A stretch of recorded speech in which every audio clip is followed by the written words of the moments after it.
Assalamualaikum warahmatullahi wabarakatuh, sahabat Pinar semua. Apa kabar kalian hari ini? Semoga kalian semua baik-baik saja ya teman-teman ya. Kembali lagi kita akan bahas seputar aplikasi Pi Network dan berita-berita terbaru dari Pi Network. Dan kita ingatkan juga kepada teman-teman Pinar yang hari ini belum klik petir, silahkan kalian segera buka akun Pi Networknya, kemudian kalian klik petirnya. Oke, seperti biasa di sini kita akan update info terbaru dari Pi Network ya teman-teman ya. Dan tanpa berlama-lama kita langsung aja gas ke info terbarunya.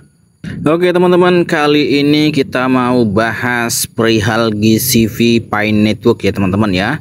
Di sini ada keterangan GCV Integrate Utility. Oke ya, jadi di sini ada keterangan GCV ini terintegrasi dengan utilitas Pi Network. Seperti apa informasinya? Mari kita bahas bersama-sama di sini ya teman-teman ya. Oke, di sini ada keterangan utilitas terintegrasi GCV dan strategi desentralisasi non-konformis. Kemana arah jaringan Pi setelah kejelasan regulasi Amerika Serikat?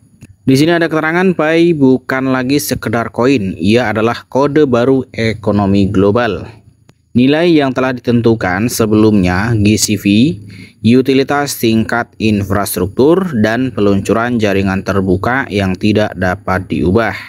Kemudian di sini ada keterangan artikel ini merupakan analisis prediktif dan mungkin berbeda dari hasil aktual. Yang pertama di sini perubahan yang tidak dapat diubah setelah kejelasan regulasi Amerika Serikat.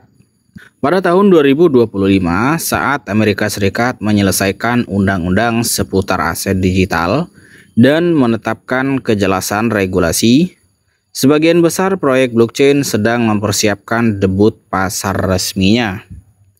Namun, jaringan Pi kemungkinan akan bergerak ke arah yang sama sekali berbeda. Sejak awal, Pi dirancang dengan filosofi non-konformis, menolak model investasi tradisional, bursa terpusat, dan valuasi spekulatif. Selama 6 tahun terakhir, komunitas global membangun infrastruktur jaringan dari awal, berdasarkan satu prinsip. Nilai datang dari kontribusi dan konsensus, bukan dari pasar. Dengan memudarnya hambatan hukum, sekarang adalah momen paling strategis bagi tim inti untuk mengungkap aplikasi utilitas komunitas bertenaga GCV dan memicu peluncuran Grand Open Mainnet yang tidak dapat dibatalkan. Kemudian di sini ada keterangan utilitas terintegrasi GCV atau kerangka ekonomi terdesentralisasi baru. Mengintegrasikan nilai konsensus global atau GCV secara langsung ke dalam aplikasi utilitas tingkat infrastruktur, bukan sekedar rilis produk biasa. Ini menggambarkan penyelarasan langsung perdagangan dunia nyata dengan ekonomi digital yang didorong oleh konsensus. Strategi ini meskipun radikal, secara struktural kuat dan kokoh karena beberapa alasan. Yang pertama, di sini harga tidak lagi ditentukan oleh pasar tetapi oleh konsensus kolektif. Kemudian transaksi dapat terjadi tanpa bergantung pada harga pertukaran. Kemudian yang selanjutnya, utilitas yang didukung oleh GCV secara otomatis mengecualikan peserta yang melanggar aturan. Kemudian pasca desentralisasi, unit pertukaran yang stabil tetap ditegakkan secara konsisten.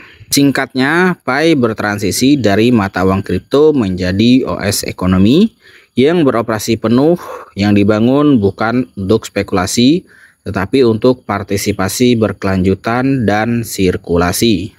Kemudian di sini ada keterangan lagi makna lebih dalam di balik hanya Pi yang ditambang yang memenuhi syarat untuk GCV. Prinsip ini bukan tentang kapan Pi ditambang, melainkan tentang bagaimana Pi diperoleh. Hal ini berasal dari logika konsensus inti Pi.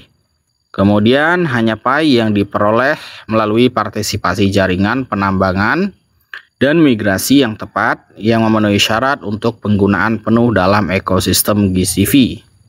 Sebaliknya, Pi yang dibeli di bursa mungkin terlihat identik, tetapi di mata GCV, hal itu tidak memiliki legitimasi yang sama. Hal tersebut dapat dibatasi didevaluasi atau dikenakan penilaian ulang melalui mekanisme teknis atau algoritmik. Terutama setelah 20 Februari 2024, peluncuran resmi fase jaringan terbuka Pi Network. Algoritma berbasis AI diharapkan melacak dan menganalisis Pi yang tidak ditambang, menentukan nilai sebenarnya bukan berdasarkan kuantitas, tetapi berdasarkan harga pasar USD yang melekat padanya pada saat akuisisi. Artinya, penilaian GCV tidak lagi didasarkan pada jumlah token saja, tetapi pada penilaian gabungan dari yang pertama di sini metode akuisisi dan riwayat transaksi, dan harga pasar pada saat transfer dan data kontribusi. Aplikasi utilitas masa depan akan dilengkapi untuk secara otomatis memverifikasi keabsahan dan kegunaan Pi secara real time, membantu menjaga integritas ekosistem dan mencegah injeksi nilai yang tidak sah. Kemudian di sini ada keterangan lagi, lingkungan global siap untuk migrasi nilai. Sistem keuangan tradisional dipenuhi dengan masalah struktural. Yang pertama di sini kebijakan moneter yang tidak efisien dan tidak transparan. Kemudian aksesibilitas terbatas dan monopoli perbankan. Kemudian biaya pengiriman uang yang tinggi dan asimetri kepercayaan internasional. Kemudian keterlambatan transformasi digital karena sentralisasi. Kemudian sementara Pi Network menawarkan yang pertama di sini akses pertambangan yang setara untuk semua. Kemudian unit nilai atau GCV yang transparan dan ditentukan berdasarkan konsensus. Kemudian sistem pengaturan diri di mana ketidakpatuhan dinetralisir secara teknologi.